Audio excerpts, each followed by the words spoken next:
আমরা Indian secular front পার্টির পক্ষ থেকে নির্বাচন কমিশনের সিও দপ্তরে আমরা এসেছি। চলমান পশ্চিমবাংলায় যে বিষয়টা নিয়ে আতঙ্কের পরিবেশ তৈরি হয়েছে, নামের বানান ভুল, আকারে কারো ভুল, সারনেম আগে পরে থাকার জন্য বা পিতা পুত্রের বয়স 15 বছরের ব্যবধান বা 50 বছরের ব্যবধান, এই ধরনের বিষয় মাইগ্রেন্ট লেবার যারা বাইরে আছে, কর্মসূত্রে যারা বাইরে আছে, এই একাধিক বিষয়গুলো নিয়ে বিশেষভাবে যারা সক্ষম গর্ভবতী মহিলা এবং যারা অসুস্থ, যারা বার্ধক্য উপনীত হয়েছে, তাদের হিয়ারিং নিয়ে যে ডামাডোলের পরিস্থিতি তৈরি হয়েছে, বাংলার যা পরিস্থিতি লাস্ট 2-3 দিন দেখলে দেখা যাবে একটা খারাপ দিকে এগিয়ে যাচ্ছে। এটা আমি একজন দায়িত্বশীল নাগরিক হিসাবে আমাদের পার্টি আমরা এটাকে কোনোভাবেই মেনে নিতে পারি না।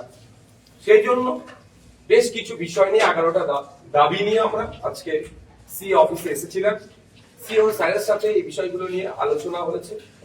তিনি আমাদের অনেক বিষয়কে রিকগনাইজ করেছেন, অর্থাৎ তিনি এগুলো হওয়া দরকার তিনি বলছেন, কিন্তু এগুলো তিনি তার হায়ার অথরিটি আছেন তাদের কাছে তিনি কনভে করবেন জানাচ্ছেন। আর বেশ কিছু বিষয় থেকে আমি তাদের কাছ থেকে জানতে চেয়েছি, এর ডকুমেন্টস আকারে তাদের কাছে আমাদেরকে প্রোভাইড করতে হবে, এটাও বলে আমি এসেছি। যেমন আপনাদেরকে বলি, আমরা বলে এসেছি যারা মাইগ্রেন্ট লেবার ভিন রাজ্যে কাজ করছে, তাদের যদি ফিজিক্যাল অ্যাপিয়ারেন্স করতে বলে হিয়ারিং এর জন্য, তাদের পক্ষে সম্ভব হয়ে উঠবে না। হয় তাদের ভার্চুয়ালি করতে হবে, অন্যথায় তাদের পরিবারের কাউকে এখানে গ্রহণ করতে হবে, তার পেপারস নিয়ে হাজির হবে। ভার্চুয়ালি সিস্টেম দ্বারা যাতে আপলোড করা যায়, আপডেট করা যায়, তা নিয়ে বলছি। আমরা বলছি বিশেষভাবে যারা সক্ষম তারা কি করবে। ভোট দানের সময় আমরা দেখেছি অসুস্থ বা বার্ধক্যে যারা উপনীত হয়েছে তাদের বাড়িতে গিয়ে ভোট নেওয়া হয়। কেন এখন হিয়ারিং তাদের বাড়িতে যাওয়া হবে না? আমরা জানিয়েছি প্রস্তাব রেখেছি প্রত্যেকটা পোলিং স্টেশনে অন্তত হিয়ারিং এর ব্যবস্থা করা হোক, সেটা এনারা বিবেচনা করবেন, কিন্তু আমরা প্রস্তাব আজকে রেখেছি। আমরা বলছি যে এই যে পরিস্থিতি তৈরি হচ্ছে, নির্বাচন কমিশনকে আশ্বস্ত করতে হবে বাংলার মানুষকে, সারনেমের বানান ভুলের জন্য বা সারনেম আগে পরে থাকার জন্য এই আতঙ্কের পরিবেশ তৈরি হবে কেন, বা এই ধরনের 2002 এর ভোটার লিস্টের নামের সাথে আজকে নাম ম্যাচ করছে না বলে যারা ম্যাপড অলরেডি 2002 এর ভোটার লিস্টে তথা এসআইআর লিস্টে নাম আছে, তাদের নামটাও আজকে তাদের হিয়ারিং এ ডাকা হচ্ছে কেন, এই নিয়ে অনেক আলোচনা করলাম। একটা ভয়ঙ্কর অভিজ্ঞতা আমার আজকে কিন্তু হয়েছে, সেই অভিজ্ঞতা আমি শেয়ার করছি। আমি বললাম যে এই ধরনের আপনারা যে এই যে মেশিনারির উপরে কিভাবে ছেড়ে দিচ্ছেন, সফটওয়্যারের উপরে, শুনলাম এআই দিয়ে হচ্ছে। তখন বললেন যে আমরা অলরেডি বিহারকে দেখি, বিহারের এই নাম এন্ট্রি করার জন্য ডেটা অপারেটর হিসাবে হোক বা 1000 ম্যান পাওয়ার ছিল, সেই অনুযায়ী এখানে সিও দপ্তর থেকে নাকি টেন্ডার ডেকে স্টেটকে দেওয়া হয়েছিল প্রস্তাব, যেখানেও এটা আপনার ম্যান পাওয়ার দেওয়া হোক, ডেটা অপারেটর হিসাবে নিযুক্ত করা হোক। বলে সব হয়ে গেছে, ফিনান্স ডিপার্টমেন্টে গিয়ে আটকে আছে লাস্ট 6 মাস ধরে। তাহলে আমরা যে আজকে যে আতঙ্কের পরিবেশ বাংলাতে হচ্ছে, আর একটা অন্যতম কারণ হচ্ছে সেটা নামের বানান ভুল। তখন রফিক বানানটা যেটা ছিল আর রেড ছিল, এখন আর হয়েছে, এই ওয়ের জায়গায় এফ এর জায়গায় কে এর জায়গায় নিয়ে সমস্যা। দাস দিয়ে ডবল এস হয়ে যাচ্ছে, আগে ছিল অরিজিনাল ডিএস। এই যে চক্কর কাটছে বাংলার মানুষ, তার মধ্যে অন্যতম একটা কারণ হচ্ছে এই আপনার সফটওয়্যারের মাধ্যমে নামকে কনভার্ট করার জন্য। এটা হতো না যদি ফাইন্যান্স ডিপার্টমেন্ট থেকে এটাকে তারা ছাড়পত্র দিত। খেলা মেলা করে হাজার হাজার কোটি টাকা রাজ্য সরকার উড়াচ্ছে, যেটা দরকার নেই সেটা উড়াচ্ছে। কিন্তু আজকে এই 1000 কর্মীকে যদি নিয়োগ করার জন্য যে টাকা প্রয়োজন যদি সরকার থেকে দিত, তাহলে হয়তো এই দিনটা আমাদের দেখতে হতো না। আর একটা যেটা আমরা চ্যালেঞ্জ করেছি, আমাদেরকে প্রমাণ দিতে হবে। আমরা দেখছি আমাদের অনেকের ইস্যু, নোটিশ ইস্যু হয়েছে আমাদের ওয়েস্ট বেঙ্গলে 4 জন পরিবারের 6 জনের অধিক বা 6 জন সন্তান ভাই বোন দেখিয়ে তাদেরকে নোটিশ এসছে। আমি বললাম এটা কি করে হয়? আমি এরকম অহরহ আপনাকে প্রমাণ দিতে পারবো যারা 4 জন তাদের 6 জনের নোটিশ এসেছে। তখন আমাকে বললেন ইনি যে এমনও আছে 10 জন 20 জন পিতা দেখাচ্ছে, মানে সন্তান 10 জন 20 জন। তাহলে এটা চরম অন্যায় হচ্ছে। কিন্তু আমি চ্যালেঞ্জ করেছি যে আপনি বলছেন এর প্রমাণ আমাকে দিতে হবে।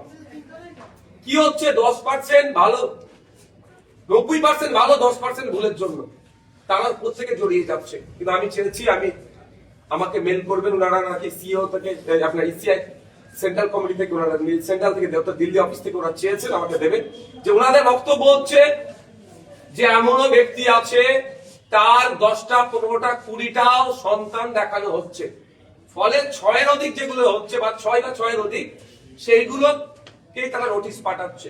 এবার আমি বললাম যে আমরা 4 ভাই বোন, তাহলে আমাকে 6 ভাই বোন দেখানো হলো কেন?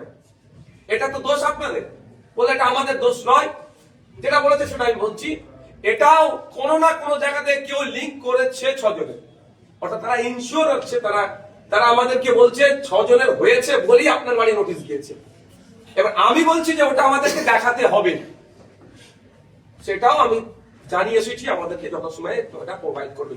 তাহলে আমাকেও দেখতে হবে যে আমার 4 ভাই বোনের জায়গায় আরো 2 ভাই বোন কোথা থেকে উড়ে আসলো, যে থেকে উড়ে আসলো পরবর্তীতে আমরা বলেছি আপনাদেরকে এফআইআর করতে হবে তাদের বিরুদ্ধে, আর আমার ভাই বোন যদি আমাকে যুক্ত করছে আমিও আইনত ব্যবস্থা নেব, সেটা তো এগিয়ে হচ্ছে। এই মর্মে আমরা 11টা বিষয় নিয়ে 11টা দাবি নিয়ে আজকে আমরা আপনার সিও স্যারের সাথে কথা বলেছি। তারা লাস্ট যে কথা আমি বলে এসেছি যে দেখুন আর্টিকেল 326 যে ভোটদানের স্বাধীনতা আছে, স্বচ্ছতার নাম দিয়ে ওটা যদি কেউ কেড়ে নেওয়ার চেষ্টা করে আমরা কিন্তু তাহলে আইনের মাধ্যমে ছেড়ে কথা বলবো না। রাজ্যে এই যে বর্তমান পরিস্থিতি, এই যে ডেটা অপারেটর এন্ট্রি অপারেটরদের পাওয়া গেল না বা ফিনান্স ডিপার্টমেন্টে আটকে রয়েছে, বা এই যে ঘটনা ঘটছে রাজ্যে, তার মানে কি আপনি পক্ষান্তরে রাজ্য সরকারকেই দায়ী করছেন রাজ্যের এই পরিস্থিতির জন্য? দেখুন এটা দিনের আলোর মতো পরিষ্কার হয়ে গেল তো, এখানে আসা পর্যন্ত তো আমি জানতে পারতাম না। আমি আসলেন সিও স্যারকে জিজ্ঞাসা করলাম যে আপনি আমার নামের অনার ভুল কি করে করছেন, আমি মিন্স ভোটারদের, আপনি কম্পিউটার আপনি সফটওয়্যারের মাধ্যমে করছেন বলেই ভুল হচ্ছে। তখন উনি আমাকে বললেন তো যে আমরা তো চেয়েছিলাম বিহার আর আমাদের রাজ্যের মধ্যে ও ভোটার সংখ্যা একটা, তিনি বললেন যে সবই সমান সমান, আমরা 1000 চেয়েছিলাম, 1000 যদি এই কম্পিউটার অপারেটর দেওয়া হতো তাহলে হয়তো এই নামের ফুল স্টপ ছিল কি নাই এ নিয়ে আমার আপনার কাছে নোটিশটা আসতো না। রাজ্য সরকারকে এখানে দায়ী এড়িয়ে যেতে পারে না, এটা রাজ্য সরকারকে দায়ী নিতে হবে যে রাজ্য সরকার খেলা মেলা করে অপাত্রে দান করে হাজার হাজার কোটি টাকা নষ্ট করছে। আর 4 মাস কি 3 মাসের জন্য কি 4 মাসের জন্য যদি কম্পিউটার অপারেটরদেরকে কন্ট্রাক্ট বেসিসে হায়ার করা হতো তাহলে অসুবিধা কোথায় ছিল? এই সমস্যার সম্মুখীন আমাদেরকে হতে হচ্ছে। আচ্ছা একটা বিষয়, ডেটা এন্ট্রি অপারেটর যে দিচ্ছে না সেটা খসড়া তালিকা, মানে 16 ডিসেম্বর অনেক আগে কিন্তু এটা নিয়ে আমাদের অজস্রবার খবর হয়েছে, দিচ্ছে না। কিন্তু এতদিন একটা সময় যাওয়ার পর এটা নিয়ে কিন্তু আগে সরব হননি, মানে এখন যখন, তাহলে কি এখন জানতে পারছেন না বিষয়টা কি? আপনারা কি তাহলে কি জানতেন না? না এত ডিপলি যে এই জায়গা থেকে ভুলটা হয়েছে আমি ধরলাম দেশে যে আমার নামে বানান ভুল হবে কেন? আমার কোনো বাংলায় ছিল 2002 আমার বাবার নাম, আপনি এখন ইংলিশে পাবলিশ করছেন, বানান ভুল করছেন কেন? তখন বলে গিয়ে যাবে, আমরা তখন বললাম যে আপনারা তাহলে এটাকে পাবলিকলি বেশি করছেন না কেন? না বলেছে আমরা করেছি, কিন্তু আমরা বারবার চেয়েছি আমাদেরকে দেওয়া হয় না।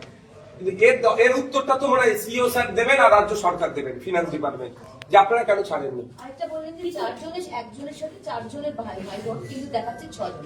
এরকম আপনার কাছে কত লিস্ট আছে? আমার কাছে অন্তত আমার খুব ক্লোজ এর কথা বলছি 50 জনের আমি দেখাতে পারবো, যারা 4 ভাই বোন তাদেরকে 6 বা ততোধিক তার বেশি করে তাদেরকে নোটিশ ইস্যু করেছে। এই প্রশ্নটা যখন করেছি তখন আমাকে উত্তর দিচ্ছেন সিও স্যার যে নিশ্চিত থাকুন আপনি যে ওখানে ওকে 6 জন ওকে ম্যাপিং এ আপনার লিংক করেছে বলেই আপনার কাছে নোটিশ যাচ্ছে বা যার কাছে নোটিশ যাচ্ছে। আমি বলে এর সত্যতা কি আছে, আমাকে ডকুমেন্টস দিন, তাহলে আমিও দেখতে চাই আমার যারা 50 জন আছে তার 6 ভাই কারা আছে, তার 2 জন কোথা থেকে আসলো। উনি বলেছেন ওয়েট করুন, আমাকে দেবে, আমাকে যদি তখন প্রোভাইড করবে আমি তাদের কাছে সিও স্যার কাছে অনুমতি নেবো, যদি পাবলিক করতে বলে সেটাও পাবলিক করবো।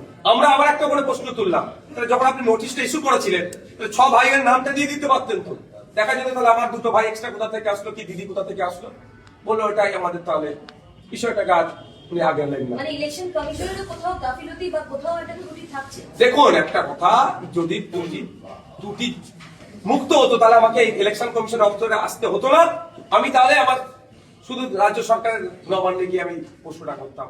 ত্রুটি আছেই তো, স্বল্প সময়ের মধ্যে যে প্রক্রিয়া চালানোর চেষ্টা হচ্ছে সেই জন্য ত্রুটিযুক্তই হচ্ছে।